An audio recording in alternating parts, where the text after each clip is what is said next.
আমি যে সবসময় আপনাদেরকে বলে থাকি মানুষের ভাগ্য কিন্তু এই পাতার নিচে থাকে, তার প্রমাণ হলো এই দেখেন, একজন রাজমিস্ত্রির ছেলে যদি সংসদ সদস্য হইতে পারে তাহলে আল্লাহ পাকের দ্বারা কিনা সম্ভব। আমার কথা তো আপনারা অনেকেই বিশ্বাস করেন নাই। তার ভাগ্যটা কি যে পাতার নিচে যা ছিল সে কি বলতে পারছে কোন সময়? সে কি জানছে যে সে একজন সংসদ সদস্য হবে? সে কিন্তু এটা কখনোই চিন্তা করে নাই। সেটা আল্লাহ পাক তাকে দান করছে।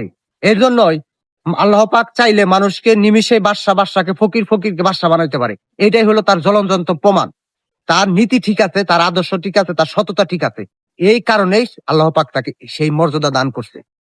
আর আমরা অনেকেই আছি, দেখেন, অল্প একটু ক্ষমতা পাইয়া সেটার অপব্যবহার করি, অপ্রয়োগ করি। আমরা সেটা সঠিক ব্যবহার করি না। সঠিক ব্যবহার করার না কারণে আমাদের কাছে কিন্তু সেই জিনিস থাকে না, আমাদের কাছ থেকে সেই জিনিস চলে যায়।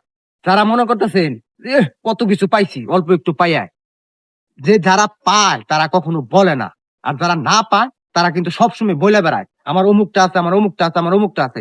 কিন্তু আপনি হাতিয়া দেখবেন তাদেরকে কিন্তু কিছুই নাই, অথচ তারা খালি মুখে পটর পটর করে।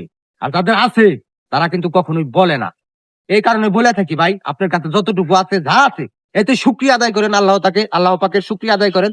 দেখবেন শুকরিয়া আদায়ের মাধ্যমে আল্লাহ পাক আপনার এই জিনিসটাকে আরো কয়েক গুণ বৃদ্ধি করে দিতেছে। এটা বুঝতে হবে, এটা বুঝার বিষয়। যারা না বুঝে তারা কিন্তু কয় না আমার তো হইতেছে না, আমার তো চলতেছে না, কিভাবে চলবো? আপনি কেন উপরের দিকে তাকান? আপনি সবসময় নিচের দিকে তাকান।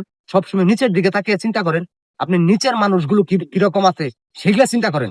আপনি যদি সেই জিনিসগুলো চিন্তা করেন তাহলে দেখবেন আপনার আর এই ভিতরে যে একটা যে আকাঙ্ক্ষা আছে সেই আকাঙ্ক্ষাটা থাকবে না। আপনার যে ভিতরে খাই খাই যে একটা ভাব আছে সেই খাই খাই ভাব থাকবে না। আর যদি আপনার ভিতরে মনুষ্যত্ব না থাকে, মনুষ্যত্ব বোধ না থাকে, আপনার ভিতরে যদি খালি শুধু বইয়ের জ্ঞানই থাকে, বাহিরের কোনো শিক্ষা না থাকে, তাহলে আপনি সেই জিনিস বুঝবেন না, সেই জিনিস বুঝতেও পারবেন না।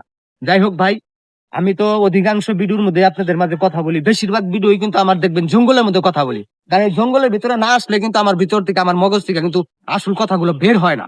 এই যে আজকে যে কথাটা বললাম, আমরা কেউই চিন্তা করি নাই একজন সংসদ সদস্য হবে রাজমিস্ত্রির ছেলে। কেন চিন্তা করব না? আমেরিকার প্রেসিডেন্ট যে আছে সে তো চা বিক্রেতা ছিল, বাদাম বিক্রেতা ছিল, এরকম রেকর্ডও কিন্তু আছে। আল্লাহ চাইলে কি না পারে? আল্লাহ চাইলে সবই পারে। তবে আমাদের একটাই কথা, আমাদের নীতি, আমার আদর্শ, আমার সততা যদি ঠিক রেখে আমি চলতে পারি, আমি যে কোনো মুহূর্তে, যে কোনো ভাবে আমি উপরে উঠতে পারি, আল্লাহ পাক আমাকে উপরে উঠাইতে পারে। যাই হোক, আপনাদের মাঝে আরো সুন্দর সুন্দর ভিডিও নিয়ে আসবো অন্য কোনো সময়। সবাই ভালো থাকবেন, সবাইকে অসংখ্য ধন্যবাদ। সালামু আলাইকুম।